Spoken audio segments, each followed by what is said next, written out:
What is Nvidia actually worth? You could look at their factories, their hardware, and their stuff, but some of their most valuable assets, like the patents on their chip architecture and the production processes that make them extraordinary, they actually don't appear anywhere on their balance sheet. And Nvidia is not an exception. This is now true for most successful companies. And today's episode is about what this means for you, whether you're building something new or running something that already exists. Welcome to Tech for Non-Techies. This is a podcast for business leaders and non-technical founders building the future in the age of AI. Whether you've been in business for 100+ years and you're looking to modernize, or whether you're building something new, this is the show for you. You'll learn how to come up with new ideas and make them come to life, no matter the size of your organization. I've taught tech and innovation at Oxford University, advised companies like Microsoft, and written for the Harvard Business Review. You're going to hear the frameworks and the thinking that I've built and tested and taught at the highest level. And now, it's your turn. Let's get started. Hello, smart people. How are you today? I'm really enjoying the summer, but in a totally new way for me. So I'm kind of having my own reinvention. Usually at this time of year, as long-time listeners know, I'm in the south of France. And this year I'm not traveling because I decided that basically I just really don't want to get on a plane with a baby, which I'm sure other people in the plane on planes are very grateful for. So I'm in our family house, which has a massive garden. And I have discovered that I am really into gardening. Who knew? I'm a woman who's usually drinking rosé in Saint-Tropez in July, and now I'm getting as much or maybe even more pleasure from tidying up the garden. I don't understand what's going on. I'm very surprised. I don't know how long this is going to last, but I am into it. And now let us talk about Nvidia. So I read this article in the Chicago Booth review, and for those of you who don't know, I'm an alumna of the University of Chicago Booth School of Business. And I want to bring this article to your attention and then tell you what it means for you, whether you are a corporate innovator or whether you are a founder. And this article is called Nvidia's Most Valuable Asset is Not on Its Balance Sheet. And I've pasted the link in the show notes. And it's based on research from Stanford's John D. Kepler and Chicago Booth's Charles McClure and Christopher Stewart. So I'm going to tell you the most important part of their research from this article, and then what it means for you. So the academics have found that companies today are generating more and more value from intangible assets. And those intangibles are things like customer data, technology, research and development, brand identity, and so on. Now, these intangibles now account for over half of the total value of acquired assets in mergers and acquisitions, up from about 1/3 in the early noughties. So I'll give you, if this all sounded like weird corporate speak, don't worry, just stick with this episode, you are going to understand it. I'm going to make it more and more simple for you. And this is what I found about Chicago Booth review in general, is that I often think like, you don't have an MBA or a PhD or a degree in economics, can you understand what the articles mean? But anyway, leaving that aside. So what they have found is that customer data alone now accounts for 23% of acquired assets, totaling 1.1 trillion. In other words, when big money is on the table, what buyers are actually paying for is stuff that you can't see. So it's not buildings, it's not machinery, but it's the brand, the data, the patents, the knowledge, the customer relationships, the institutional knowledge. And let's have a look at how they found this out. So the researchers looked at close to 21,000 mergers and acquisitions deals between 2002 and 2024, totaling approximately $15 trillion in deals. And the companies that they looked at included household names like Kraft Foods, LinkedIn, and Time Warner. And here's what they found. So they measured company productivity the traditional way. So buildings, machinery, and basically stuff that you can observe. And they got one picture. So when you look at all the kind of the traditional way of valuing a company, they got one picture. But then when they included intangible assets, more than 70% of companies moved into a completely different productivity tier. So essentially, more than 70% of companies were seen to be much more productive and thus much, much more valuable. And here's something that really actually shocked me. That intangible assets now account for 12% of company revenue compared to 14% of tangible assets. So basically, it just means that the stuff that you can't see accounts for almost the same as stuff that you can see. which is really, really interesting. And if you want to delve deeper into the research and look at some fun graphs, I mean, fun if you're a mega nerd like me, then go and read the article, which is in the show notes. So let's make this more concrete and understandable and not just like random, not just numbers. So this is where the Chicago Booth researcher Christopher McClure, he used Nvidia to make this kind of more obvious. So he says that some of Nvidia's most valuable assets are patents on chip architecture and the production processes that essentially make these chips extraordinarily efficient. I mean, we already probably know this, but what's interesting is that this super valuable thing actually doesn't appear on their balance sheet. And so McClure's point is that when we don't account for these super important intangibles, we ended up crediting Nvidia's success to some sort of mysterious secret source, some sort of divine intervention.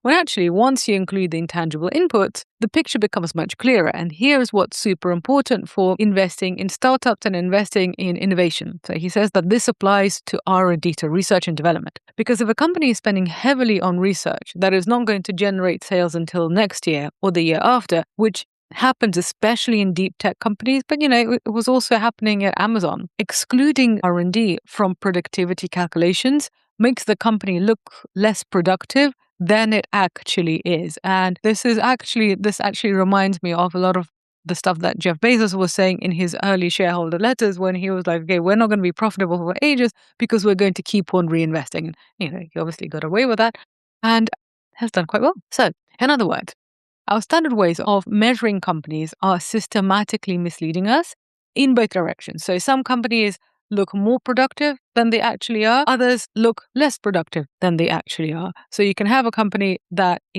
has lots of tangible assets, but maybe they're not investing in R&D, and therefore they should not be valued as much as a company that is investing lots in R&D, that is going to be productive in the future, but basically has fewer assets, like fewer buildings. So basically, just remember, just because you can't see it doesn't mean that it's not valuable. And it is very normal and very human to value stuff that is observable because, we're human beings. We're not valuation machines, right?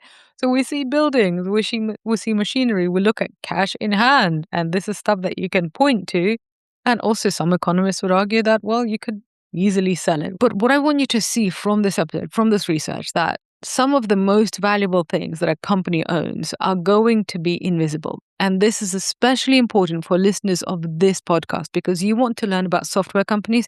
You want to learn about innovation in the age of AI. So software companies usually hold most of their value in stuff that you can't see and touch. And yes, this is changing for the massive companies in AI because they have data centers. But aside from that huge exception, when you're looking at a traditional software company, it's going to, intangible assets are going to be super, super important. And this is not this soft argument about, oh, we have a great culture, we've got great vibes. No, this is literally where the money's going. Because when companies get acquired, buyers do due diligence, and they're not usually idiots. They see everything. They look at the tangibles and the intangibles, and they are paying a premium for the stuff that they can't see, for the brand, for the customers' relationships, for the institutional knowledge. So what does this mean for you? So I'm going to start with corporate innovators, and then I'm going to talk about the founders. So you're a corporate innovator. Look around you at your intangible assets and think about how are they actually doing? Have you given them any love lately? Is your customer data a mess? What I often see is that customer data in companies is going to be sitting in 3 different systems that don't talk to each other. And it's really difficult to actually build anything, to get any insights out of them, because you first got to clean it up. Which brings me to my next point. Do you actually have customer insights? How are you getting them? What do you know about your customers? What do you know about how they think, how they feel, what they need right now, and how they are using your stuff? Now let's talk about your brand. That's a huge intangible. When did your brand last get any real attention and investment? Are you just seeing it as this annoying thing that the CMO keeps on asking for more money for? So basically, don't think of these things as fluffy stuff that the marketing team wants or a pet project from the chief innovation officer, because these are real assets. And like all real assets, they require time and money and effort to build and maintain so you can monetize them. And intangible assets, just like a building, they will decay if you don't invest in them, because a brand that is not tended to, it's going to lose relevance. Customer data that isn't updated, that isn't cleaned up is useless, and relationships that aren't maintained go cold, as we all know from actually, not just customer relationships, but our real life, right? If you don't check in with your friends and you kind of let your friendships expire, it's going to be unpleasantly difficult to revive them. And the thing is, in many companies, CFOs are going to find it easier to approve budgets for something visible, like a new office, a new system, or a new hire. And this research is making the case for investing in what cannot be seen. So if you're basically trying to shake the CEO down, the CFO down rather, for budget, send them this article. Say it came from Chicago Booth and Stanford. Like, these are institutions that CFOs usually respect. I actually sent this article to a CFO the moment I read it, because this particular CFO that I know, she is preparing to sell a really large retail company. And I want her to be able to argue for a higher valuation given all of the intangibles that this company has. And now, over to you. Ask yourself, if somebody were to acquire your division tomorrow, what intangible asset would they be paying for? If you can't answer that clearly, then that is the problem to solve first. And if you're thinking, this sounds interesting, I don't know where to get started, this kind of sounds complicated, well, here is your chance. Why don't you book a sample consulting session with me? I am still doing them. I'm doing them. I'm hopefully going to be doing them all over the summer. I'm not sure if I can keep it up over the summer, but essentially I'm doing a new coaching program where one of the things that we're doing is offering free consulting sessions. And if the stuff that you're hearing in this podcast, if that is bringing up questions for you and you're thinking, well, how do I apply this to the thing that I'm working on? Your chance to get my eyes on your issue for free, basically your chance is now, so grab it. The link to book is in the show notes, and it's a free consulting session with me. Okay, now let's talk about what this research means for founders. So what I have found is that founders often obsess over the product and ignore the intangible assets, which they actually should be building in parallel to building the product. And I have been talking about this in the last few episodes, as you will recall. So your audience, your brand, your proprietary insight into a customer problem, these are real assets that people pay money for. And now I have the evidence to prove it with graphs. So treat these assets like assets that people pay money for. What does this actually mean? So basically build them deliberately from day one, not as a marketing afterthought after your product is done. And honestly, I do love building great product. I do love helping our clients create products that users love. I really, really enjoy doing that. But I have also seen that if this is all you focus on, if you only focus on the product and ignore building a warm audience and a brand, and you don't codify your proprietary insight, then you will have a great product, but you won't have a valuable company. And surely the valuable company, that is the point. That's why you're working so hard, right? Because when it comes to raising money or to selling, serious buyers and investors are actually evaluating the product, i.e. the tangibles, and also the aforementioned intangibles. So the founders who understand this, and the founders who understand this early, are the ones who arrive at a fundraise or at a sale with something that can't be replicated. So not just a product, but actually a business. So if you're a founder who's thinking, yeah, this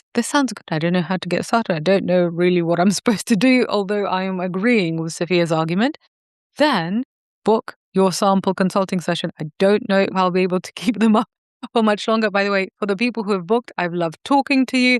I am really looking forward to speaking to those of you who are already in my calendar. Anna, I'm very much looking forward to speaking to you on our consulting session.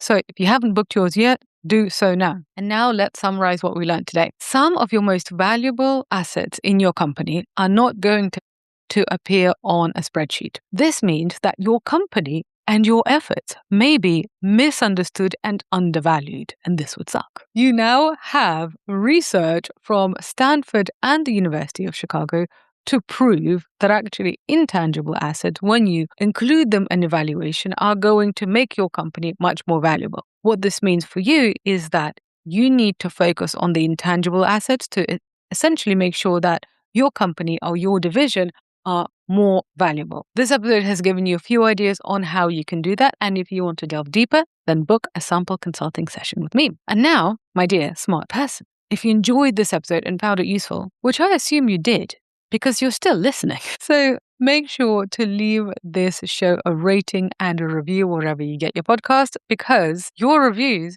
leave me in a very good mood, an even better mood than gardening. Okay, on that note, have a wonderful day, and I shall be back in your delightful smart ears next week. Ciao.